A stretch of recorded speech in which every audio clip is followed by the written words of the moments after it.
tietää, kun hän valitsee vain niistä. Joo, mutta hän joka taivaan teki on ihan eri mieltä. Ei isä tykö ole olemassa kahta tietä, eikä sillä tiellä ole oiko tietä. Ei oo, ei oo. Sillä elämän portti avattiin ristiltä. Elämän portti avattiin ristiltä.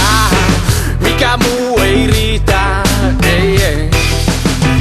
Tää tie on suora, silti sen moni mutkille kävelee. tää tie on kapea. Aras portti vie taivaaseen. Joo, joo, joo. Silti sen itse monimutkaiseksi tekee. Tää tie on kapea. Jeesus portin avasi taivaaseen. Onko huomista päivää luvattu?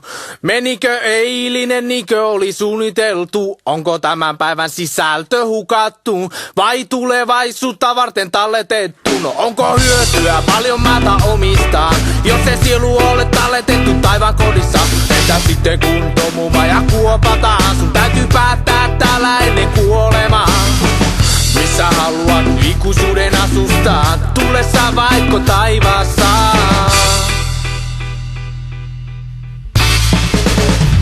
Tää tie on suora, Silti sen moni mutkille kävelee. tää tie on kapea. Aras portti vie taivaaseen. Joo, joo, joo.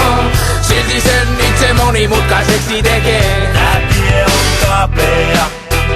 Jeesus portti on taivaaseen, mutta joka sitä ahtaasta portista menee, se ikuisen elämän taivaassa perii. Tuska ja kipu siellä unohdetaan, eikä kuolema ole enää olemassakaan, eikä ahtauta kannata edes ajatellakaan, sillä omillessa Jumala voimaan antaa, eikä kapealla polulla astu harhaan, sillä enkelissä lähetään askeleita varjelemaan, jos matka alkaa hidastumaan.